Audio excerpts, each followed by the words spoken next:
Students, तो चलिए आज हम इस चैप्टर का दी एंड करते हैं। जी सही सुना आपने, फ्रेंच रेवोल्यूशन आज एंड होने वाला है। पार्ट 3 जो मैंने आपको डिस्कस किया था इससे पहले वाली वीडियो में, उसका सेक्शन बी है एबॉलिशन ऑफ स्लेवरी। ये बहुत छोटा सा टॉपिक है खुद में, बट बहुत इंपॉर्टेंट है। ये एज अ टॉपिक होल खुद भी पूछा जा सकता है, एज वेल एज इससे एक मार्क्स के क्वेश्चंस भी बनते हैं। तो ये मैंने अलग से इसीलिए निकाल रखा था बिकॉज पहला रीजन तो ये था कि जब फ्रांस में एक चीजें फ्लो में चल रही थी तो साइमल्टेनियसली ये काम भी चल रहा था। प्लस ये खुद में भी बहुत इंपॉर्टेंट टॉपिक्स है में से एक है, तो मैं थोड़ा सा इसको सेग्रीगेट करके पढ़ाऊं तो आपको भी बेटर अंडरस्टैंडिंग होगी। और आज मेरे इसके लिखने के पैटर्न पे भी आप थोड़ा सा ध्यान दीजिएगा। इस वीडियो में मैंने थोड़ा सा क्लू यूज किया है, बाकी तो मैं अपना एक समरी वीडियो बना रही हूँ जिसमें मैं आपको important topics, important dates as well as answer formation में जिनको प्रॉब्लम्स होती है उनके लिए भी सोल्यूशन है, प्लस आंसर प्रेजेंटेशन में जिनको प्रॉब्लम होती है उनके लिए भी सोल्यूशन है। नोट्स भी अवेलेबल है मेरे पास, तो do like, comment, subscribe my channel और शेयर भी करिए ताकि लोगों को भी इस प्लेटफॉर्म के बारे में पता चल सके। तो जो ये इंपॉर्टेंट सा टॉपिक है, चलिए हम इसे फटाफट खत्म कर लेते हैं, उसके बाद मैं आपको एक काम की चीज बताती हूँ। तो पूरा देखिए, वीडियो को स्किप मत करिए क्योंकि इसमें कुछ भी स्किप करने जैसा नहीं है। एबॉलिशन ऑफ स्लेवरी टॉपिक का नाम है। तो हम अगर शुरुआत करने से पहले आपसे पूछ लें एबॉलिशन का मतलब क्या होता है। एबॉलिशन मतलब उस चीज का एंड करना, खत्म करना उस चीज को। और स्लेवरी क्या होती है? स्लेव जानते हैं आप लोग? स्लेव क्या होते हैं? नौकर। नौकर इन द सेंस, हमें अभी आज के टाइम पे किसी को नौकर नहीं कहना चाहिए। स्टिल उस वक्त के टाइम पे नौकर मतलब क्या सजेस्ट कर रहा था, क्या सिग्निफाई कर रहा था? जबरदस्ती हम जब किसी से काम ले रहे हो, उनको एक्सप्लॉइट कर रहे हो, उनको उतना वेज ना प्रोवाइड कर रहे हो, एक रिस्पेक्ट की जो एक लिमिट होती है वो क्रॉस हो चुकी हो, वो हमारे लिए यूजलेस हो बाकी चीजों में, स्टिल हम उनसे जबरदस्ती काम ले रहे हो, वो एक तरीका है, वो एक चीज आ जाती है स्लेवरी करवाने वाली बात, जहां हम उनसे काम ले रहे हैं और स्टिल उनकी काम की कोई इज्जत नहीं कर रहे हैं। Fine, and we are not even paying them, और उनको एक्सप्लॉइट भी कर रहे हैं जितना हम कर सकते हैं। तो ये सब चीजें हो किसके साथ रही थी, हो कहाँ रही थी, कैसे हो रही थी, और फाइनली ये चीजें एंड कैसे हुई। बस ये 4 क्वेश्चन है, उन्हीं 4 क्वेश्चन का जवाब मैं आपको दे रही हूँ इसमें, और उसी के साथ हमारा फ्रेंच रेवोल्यूशन पूरा का पूरा एंड हो जाएगा। तो जो हमारा ट्रायंगुलर स्लेव ट्रेड था, इसको हम कहते हैं एबॉलिशन ऑफ स्लेवरी हुआ था, उसका नाम दिया था ट्रायंगुलर स्लेव ट्रेड। क्यों दिया था? स्लेव मतलब नौकरों का ट्रेड हो रहा था। पहले तो गुड्स, आइटम्स, ये सब इन सब का सुना होगा कि चीजों की ट्रेडिंग होती थी। अब क्या हो रहा था? स्लेव का ट्रेड हो रहा था। कहाँ हो रहा था? ट्रायंगल बोला है, between Europe, Africa and America, countries के बीच में नहीं, पूरे पूरे कॉन्टिनेंट के बीच में हो रहा था। यूरोप, अफ्रीका, अमेरिका, ये 3 क्या बना रहे हैं? ट्रायंगल फॉर्म कर रहे हैं, इसलिए हमने नाम दिया ट्रायंगुलर स्लेव ट्रेड। 3 कंट्रीज के बीच में हो रहा है, बहुत ही इंपॉर्टेंट है, 1 मार्क्स में पूछा जा सकता है। कौन कर रहा था? यूरोप में फ्रांस वाली कंट्री के बारे में हम पूरा पढ़ रहे हैं। फ्रांस के जो मर्चेंट्स थे, अब उनके दिमाग में आइडिया आया, वो डिफरेंट कंट्रीज में विजिट कर रहे थे और वहां से स्लेव्स को पकड़ रहे थे जो उनको मटीरियलिस्टिक आदमी दिख रहा था जिससे वो काम ले सकते थे। सो क्या उन्होंने किया कि जो मर्चेंट्स थे वो बॉर्डियोक्स या नेम्स, पोर्ट का नाम है, बहुत ही इंपॉर्टेंट है। इस पोर्ट से वो कहाँ जाते थे? अफ्रीका के पोर्ट्स पे जाते थे, कोस्ट पे जाते थे, पोर्ट्स पे जाते थे, और वहां से लोकली लोगों को ढूंढते थे घूम टहल के, और फिर उनको बंदी बना लेते थे, रोप से टाई कर देते थे। 3 महीने के लिए उनको एक जगह से दूसरी जगह भेजते थे।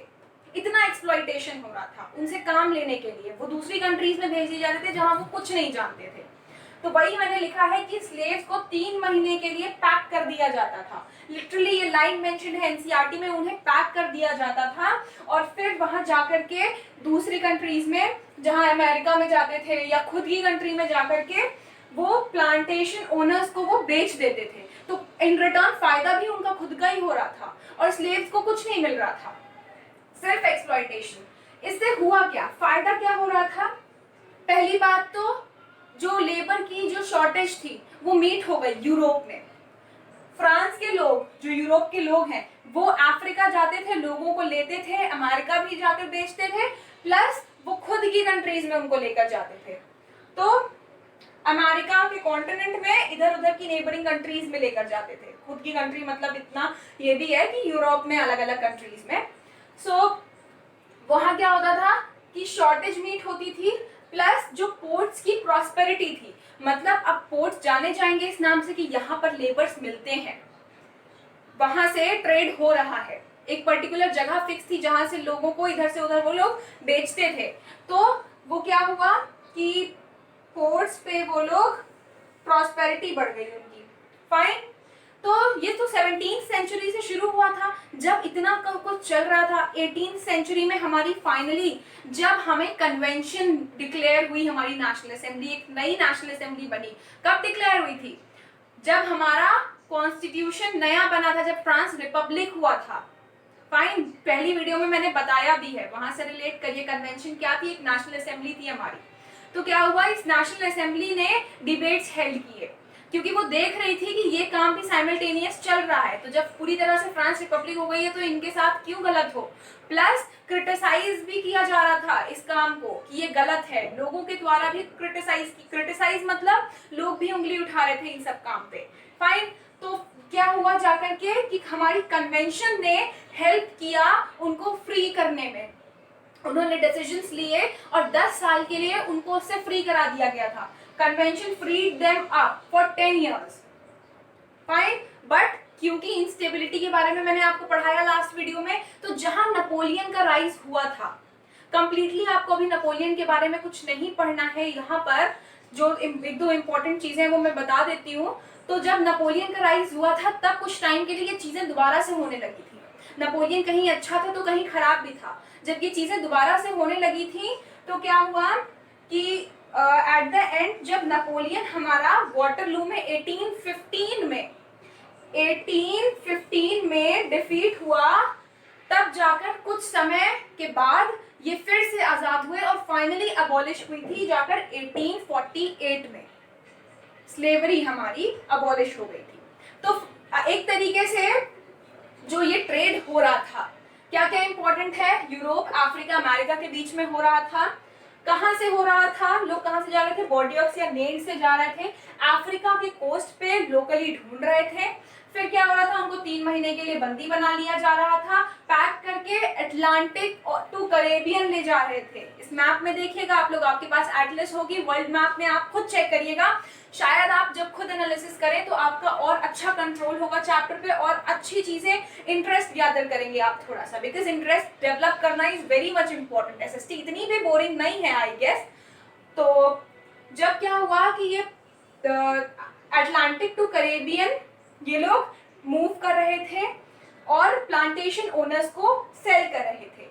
फिर जब हमारी नेशनल असेंबली आई तो उस पर कुछ चेंजेस आए गए और फाइनली 1848 में फ्री हुआ। बस ये इतना सा है जिन चीजों को समझना है। थोड़ा सा इस पे निगाह डालिएगा देखने के तरीके पे, बाकी आपको नोट्स तो ऑब्वियसली प्रोवाइड होंगे जो इंटरेस्टेड होंगे। अगर आपको मेरी वीडियो पसंद आती है तो इस चैप्टर का दी एंड होता है, और इसी के साथ आप मेरी वीडियो को लाइक करिए ताकि मुझे भी एक एनकरेजमेंट मिले और मैं और इम्प्रूव्ड वीडियोस बना सकूं। Please mention your feedback in the comment box and subscribe करना प्लीज ना भूलें मेरे चैनल को। तो चलिए फ्रेंच रेवोल्यूशन के साथ इस चैप्टर का एंड करते हैं, इस वीडियो का एंड करते हैं।